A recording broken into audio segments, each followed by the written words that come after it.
পারভেজ, আমি তোমাকে বিয়ে করতে পারবো না। কেন? আমাদের এক সপ্তাহ পরে বিয়ে। মা, তুমি বিয়েটা ভেঙে দিও না। এ আপনার আর জ্ঞান দেওয়া লাগবে না, আমি জানি এখান থেকে। আপনি জানেন উনি কে? কে উনি? আপনি যে পার্কে দাঁড়িয়ে কথা বলতেছেন এই পার্কের মালিক।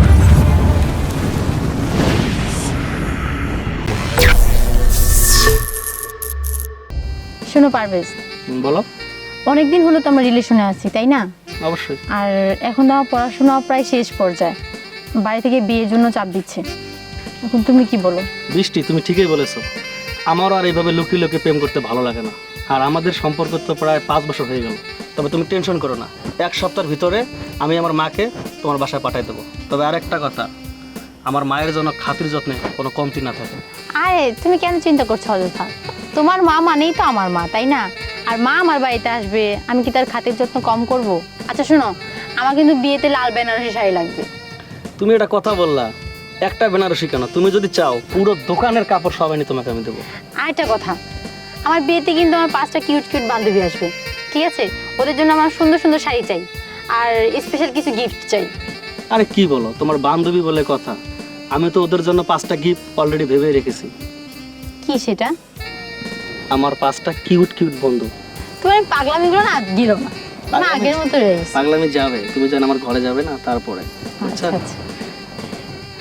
বাবা, তোমরা কি পার্কে নতুন? আমরা এই পার্কের নতুন না পুরাতন এটা আপনার বলা লাগবে। আর আপনি এত বড় সাহস, আপনি আমার গায়ে হাত দিলেন। আপনার গা থেকে দুর্গন্ধ বের হচ্ছে, আপনি জানেন এখান থেকে। বাবা, রাগ করো কেন? আবার গায়ে হাত দিচ্ছেন, আপনার গা থেকে দুর্গন্ধ বের হচ্ছে, আপনি জানেন এখান থেকে। শুনো বাবা, আমার কথাটা শোনো। আপনার কি কথা শুনবো? আমরা দুজনে এই জায়গায় প্রেম করছি, আপনি ডিস্টার্ব করতেছেন, আবার বলতেছেন শোনেন বাবা। পারভেজ, তুমি চুপ করো, তুমি যা জানবা না তা নিয়ে বলবা না। এটা একটা বাহানা, দেখো না একটু পরে বলবে বাবা আমি অসহায়, আমাকে কটা টাকা দাও। জানেন এখান থেকে আপনি। শুনো আমার কথাটা, তুমি যে ভাবছো আমি তা না, কিন্তু তুমি তো আমার কোনো কথাই শুনতেছো না। আচ্ছা বলেন। শোনো বাবা, আমি সেই দূর থেকে তোমাকে দেখতে পেয়ে ছুটে আসছি। কেন জানো? ঠিক তোমার মতো আমার একটা ছেলে আছে, সে সুদূর আমেরিকায় থাকে। বছরের পর বছর আমি আমার ছেলের জন্য অপেক্ষা করি, ঘরে যে ওর ছবি দেখি, আমি আমার ছেলের মুখখানা দেখতে পারি না। সেই জন্য আমি তোমার কাছে ছুটে এসেছি বাবা, তোমাকে আমার ছেলের মতো লাগছে। বাস, আমার মতো দেখতে আপনার একটা ছেলে আছে ভালো কথা, কিন্তু ছেলে তো আর না। আর আপনার ছেলে বিদেশ থাকে না লন্ডন থেকে, এটা আমার দেখার বিষয় না। কথা বুঝছেন? বাবা, এরকম করে কথা বলছো কেন? তুমি কি জানো ভালো ব্যবহারে বংশের পরিচয়? তাছাড়া ভালো ব্যবহার একটু করলে মানুষের সাথে কি এমন ক্ষতি হয় তোমার? এই শোনেন, আপনার জ্ঞান দিয়ে না, আপনার জ্ঞান নেওয়ার লাগে আমি এই জায়গায় আসিনি, বুঝছেন? পারভেজ, সে কখন থেকে দাঁড়াই দেখতেছি যে তুমি মারবো সেটা লোকের সাথে বাজে ব্যবহার করতেছো। দেখো, যা জানবা না তা নিয়ে কথা বলবা না। একটু পরে কি বলবে জানো? বাবা আমার বাসার লোক অসুস্থ, আমাকে কটা টাকা দাও। তো হ্যাঁ, টাকা দিবা, তাতে কি হয়েছে? এটা গরিব বিহুকে টাকা দিলে কি তোমার কম পড়ে যাবে? হ্যাঁ আমার কম পড়বে, আমি যাকে তাকে ভিক্ষা দেই না। আর আপনি জান না কেন? জান এখান থেকে। এই, আপনি যাবেন না। হ্যাঁ আপনি এখনো জাননি, জান এখান থেকে। পারভেজ, আমি তোমাকে বিয়ে করতে পারবো না। কেন? আমাদের এক সপ্তাহ পরে বিয়ে। মা, তুমি বিয়েটা ভেঙে দিও না। এ আপনার আর জ্ঞান দেওয়া লাগবে না, আমি জানি এখান থেকে। এক্সকিউজ মি ভাইয়া, আপনি ওনার সাথে খারাপ ব্যবহার করছেন কেন? এরকম বিহেভ করছেন কেন? এই কইবা কি এখন আপনাকে দেওয়া লাগবে? হ্যাঁ, আমাকে দিতে হবে। কে আপনি? জান এখান থেকে। আপনি জানেন উনি কে? কে উনি? আপনি যে পার্কে দাঁড়িয়ে কথা বলতেছেন এই পার্কের মালিক। আর আশেপাশে যত জায়গা দেখছেন সব ওনার সম্পত্তি। আন্টি, আমার ভুল হয়ে গেছে, আমি আসলে বুঝতে পারিনি, কিছু মনে করবেন না, আমাকে ক্ষমা করে দিন। ঠিক আছে বাবা, আমি তোমাকে ক্ষমা করে দিয়েছি, কিন্তু তুমি আমাকে একটা কথা দাও, কোনোদিন এই পোশাক দেখে কাউকে বিচার করবে না।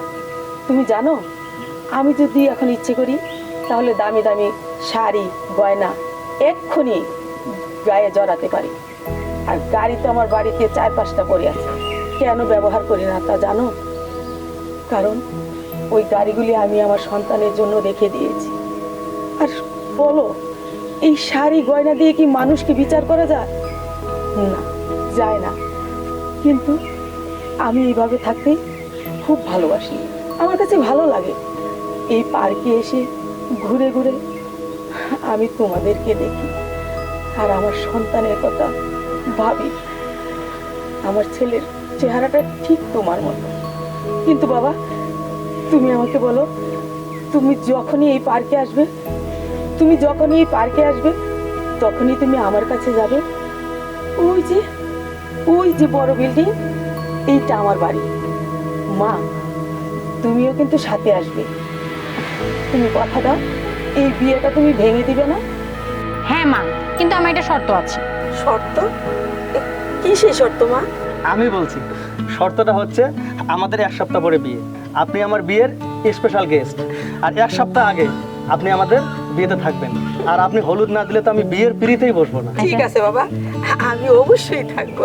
অবশ্যই আন্টি। এই যে ভাইয়া, আপনারা দাওয়াত, আপনিও আসবেন কিন্তু। ইনশাল্লাহ ভাই, চলে আসবো। কিন্তু আমার যে একটা শর্ত আছে। কি শর্ত বলেন? দুপুর হয়ে গেল, লাঞ্চটা আমার বাসায় খেয়ে তারপর বিকেল বেলা তোমরা যাবা। অবশ্যই আচ্ছা, আন্টি। ঠিক আছে, চলেন। চলো। চলো বাবা।